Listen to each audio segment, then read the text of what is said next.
jurusan Pendidikan Teknologi Informasi angkatan 2022 dan saya sekarang menempuh semester 6. Oke, dari Kak Rahma ya? Iya. Mungkin pertanyaan pertama dari aku, seberapa sering Kak Rahma ini akses internet? Sangat sering ya. Jadi setiap hari itu akses internet untuk mengerjakan tugas-tugas kuliah. Oke, nah waktu akses internet itu Kak Rahma apa pernah membaca atau mendengar kasus mengenai kebocoran data pribadi di internet atau secara online gitu? Ya, saya pernah mendengarnya. Pernah mendengar. Nah, menurut Kak Rahma itu gimana pendapat Kak Rahma dari kasus tersebut? Hal itu tuh sangat merugikan ya, dan itu menunjukkan pentingnya menjaga privasi digital. Oke.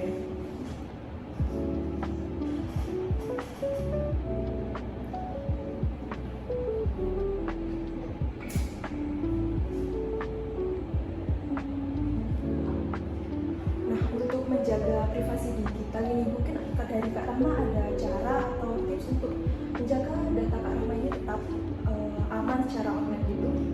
Agar data saya tetap aman itu cara-caranya yang pertama menggunakan kata sandi yang kuat, melakukan verifikasi 2 langkah, serta tidak membagikan data pribadi ke sosial media secara sembarangan. Oke, lalu pernahkah Kak Rahma ini menggunakan aplikasi seperti media sosial, platform kampus, membaca terlebih dahulu nih, ada kebijakan yang kita masuk di awal aplikasi itu? Biasanya saya tidak membaca secara lengkap ya, Oke, jadi mungkin kebijakannya langsung Kak Rahma ini ya, tentang ya. langsung biasanya dicatat. Nah, mengapa nih Kak Rahma memilih untuk tidak membacanya? Ada alasan kah? Karena terlalu panjang dan istilah-istilahnya tuh rumit gitu. Gitu. Jadi langsung scroll Iya. langsung diakses gitu ya. Nah, dari situ apakah Kak Rahma merasa informasi pribadinya telah disalahgunakan di internet? Tidak pernah ya, dan jangan sampai pernah kayak gitu. Oke, kalau belum pernah nih mungkin adakah langkah preventif yang Kak Rahma lakukan agar privasi data Kak Rahma ini bisa tetap aman? Tindakan preventif yang dilakukan itu antara lain menggunakan kata sandi yang kuat dan menggunakan kata sandi yang berbeda untuk tiap akun, mengaktifkan verifikasi 2 langkah, dan tidak membagikan informasi pribadi. Oke. Nah, mungkin ke pertanyaan terakhir ya Kak, ini mengenai kampus. Jadi menurut Anda, Kak Rahma ini apa yang bisa dilakukan kampus atau institusi pendidikan untuk meningkatkan kesadaran mahasiswa tentang pentingnya literasi digital? Kampus itu bisa mengadakan workshop atau seminar secara rutin tentang privasi digital, dan hal itu tuh bisa dimasukkan ke poin untuk materi perkuliahan. Oke, terima kasih ya Kak Rahma sebelumnya atas waktunya. Maaf sebelumnya mengganggu waktunya, dan terima kasih juga atas waktunya. Mungkin bisa perkenalan diri terlebih dahulu. Ya, perkenalkan, nama saya Herinda Cinta Rahmawati.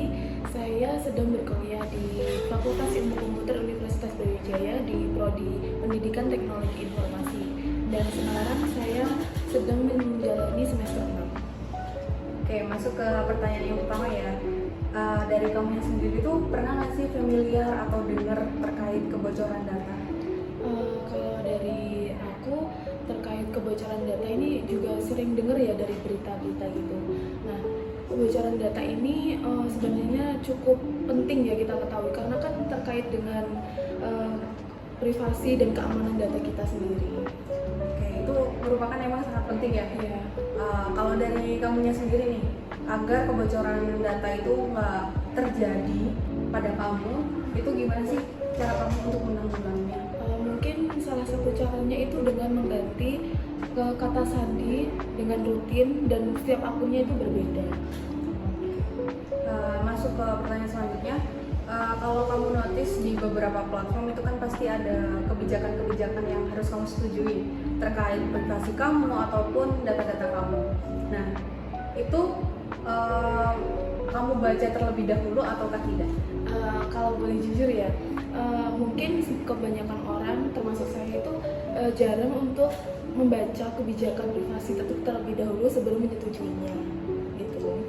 Alasan kamu untuk jarang membacanya itu apa sih? Mungkin kebanyakan itu ya, kebijakannya mungkin membosankan bagi kita, lalu cukup sulit untuk dipahami ya mungkin.